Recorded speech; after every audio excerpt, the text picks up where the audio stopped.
Court proceedings begin against suspected IS supporters. Court proceedings begin on Wednesday, January 21st, against 2 women and a man suspected of supporting IS militants in Syria. The principal defendant, a 25-year-old Carolina S. of German-Polish origin, appeared before the regional court in Dusseldorf, according to sent camera equipment and money to her husband.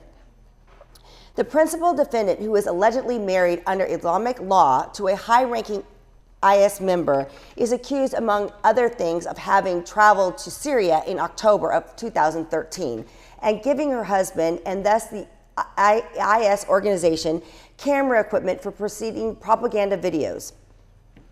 In addition, she is alleged, together with other defendants, to have collected sums of money totaling about 11,000 euros in Germany and transferring them into her husband and allegedly to IS in Syria. Court spokesman Andreas Vikas said that the other defendants are Jennifer Vincent M. and Ahmed Sadid M., both of German citizens, age 22. They allegedly have helped Carolina S. since beginning arrested at the end of March of 2014.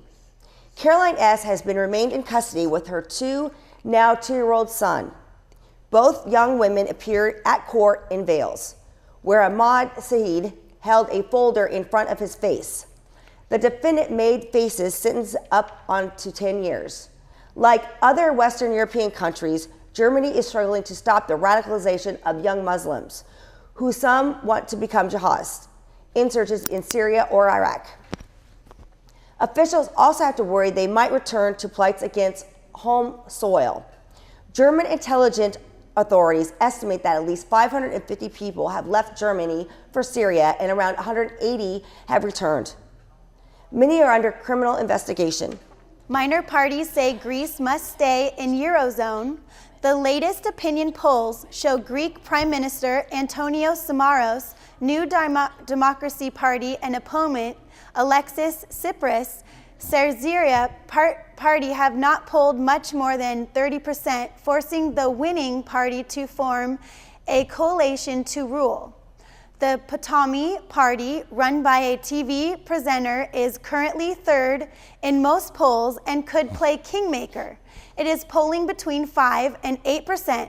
Less than a year old, it is untested and many of its members are unknown, but Greeks have swayed towards the fact that it is something new.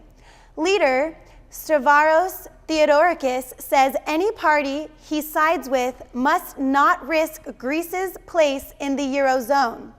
2, Potami considers itself a central party. It wants to reform the public sector and the political system and create jobs.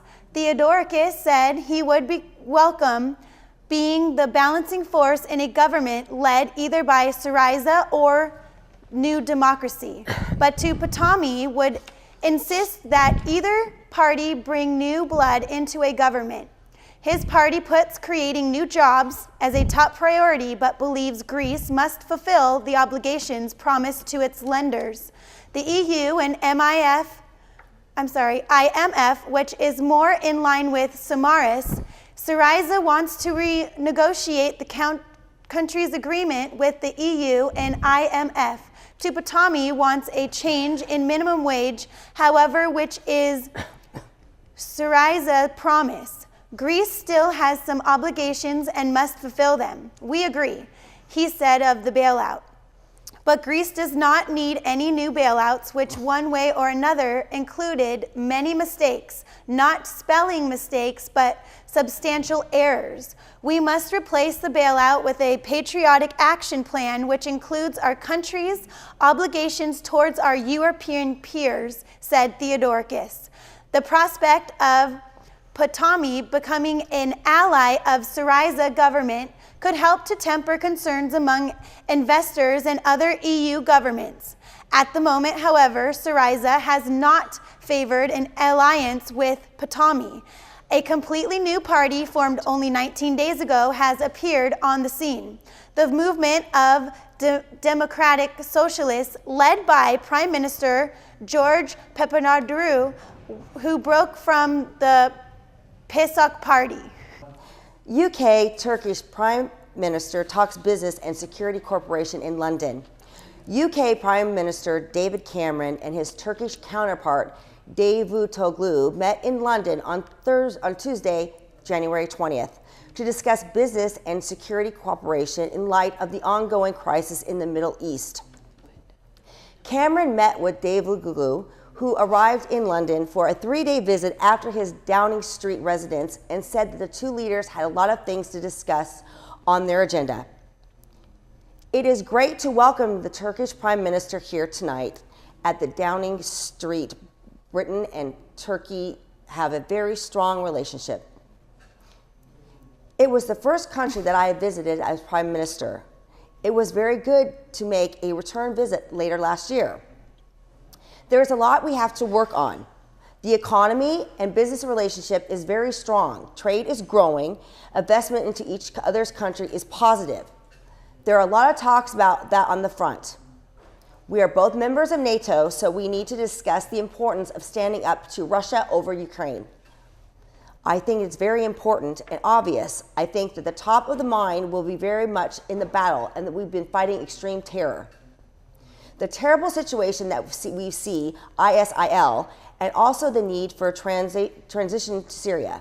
So these subjects and many more besides, I know we will speak about tonight. But you are very welcome here, said Cameron. Davutoglu also highlighted the fact that both countries have strong ties and strategic partnerships. We are having a meeting in February, and today I have an opportunity to meet with many British investors, financial sector representatives. I am sure our economic ties will be even stronger in the future, as well as our strategic cooperation against any type of threat, said the Turkish PM. Britain said last November it was facing its greatest national security threat, in part because of the risk that Britons who returned from flight with Islamic states could launch attacks on homeland soil. Relationship between Britain and Turkey are broadly strong. London supports Turkey's bid to join the European Union and regards Ankara as a close ally in the Middle East. Syria's foreign minister vows to end Israel's tools in response to assault. The proper response to Israeli assault against Syria would be to combat Israel's tools in the country, and Syrian Foreign Minister Walid al-Maloum on Tuesday, January 20th. My priority is to end Israel's tools in Syria because Israel counts on them and help them, and the global conspiracy uses them. So when I gain field achievements and victories, I begin to respond to the Israeli aggression, Maloum said in an interview with Syria's pro-government Ikhbar TV.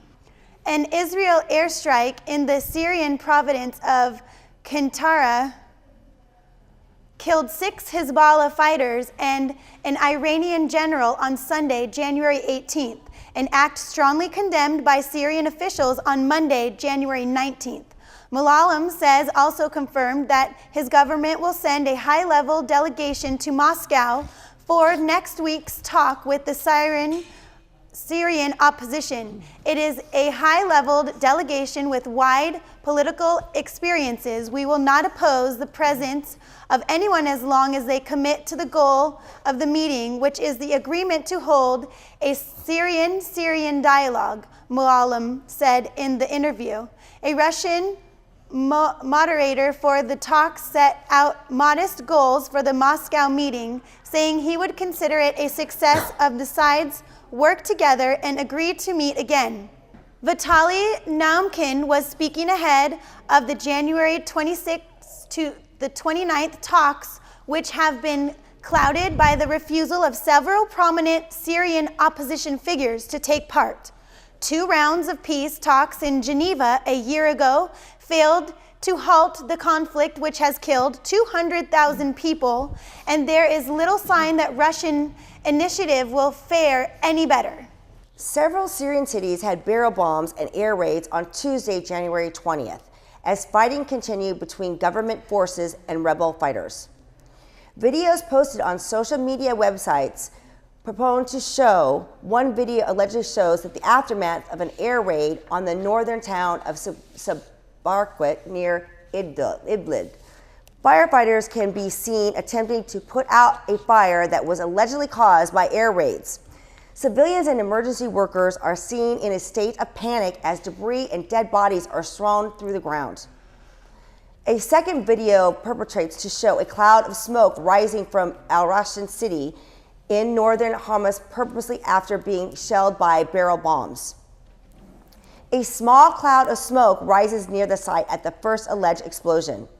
A third video perpetrates to show the moment of the barrel bomb explosion in the Badadi north of Al Poco. A huge cloud of smoke can be seen rising from the target location.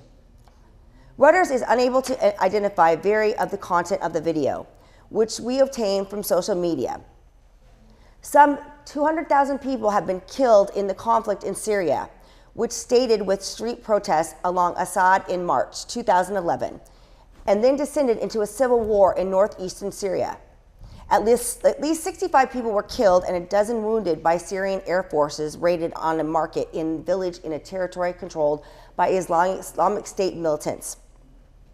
A monitoring group said on Tuesday, the Syrian government is waging a military campaign against the Islam hardiness separating to that of the U.S.-led coalition.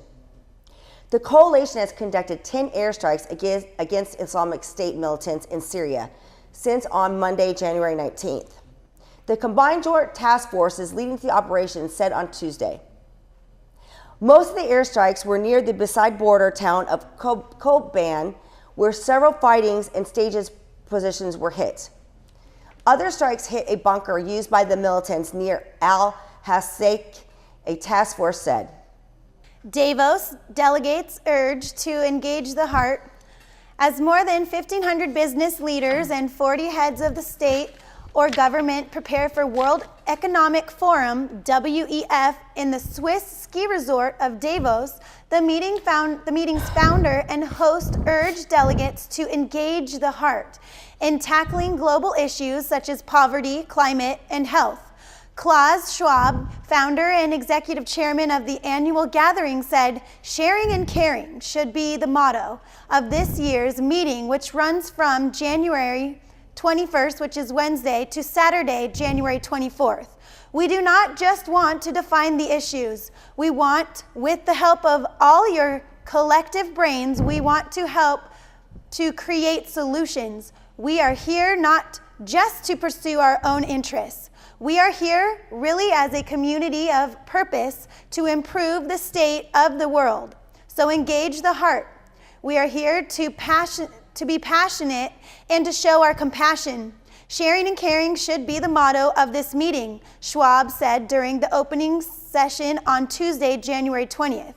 The opening session took place on the same day as the survey was released, revealing that a year of disasters and mismanagement that included mystery air crashes, data hacks, foreign exchange rate rigging, and the worst ever Ebola outbreak has trophed the global trust in public bodies and businesses.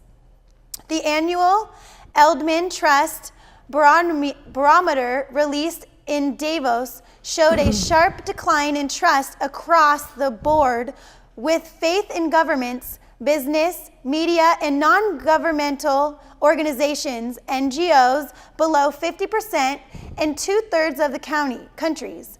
The list of places where distrust among the general population is now dominant includes the United States, Japan, Germany, France, Britain, Italy, Russia, and Turkey. Not only has overall trust in business fallen after clawing back some ground following the 2008 financial crash, but belief in chief executives as creditable spokespeople has slumped for the third consecutive year.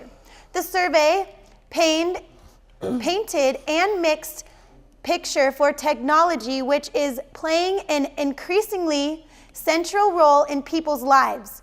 A majority of respondents believe technological innovation is happening too quickly, driven by greed among business rather than a desire to make the world a better place. The survey took the opinions of 27,000 people in 27 countries and was conducted between October 13th and November 24th. Please stay tuned for our weather forecast and our New York Exchange.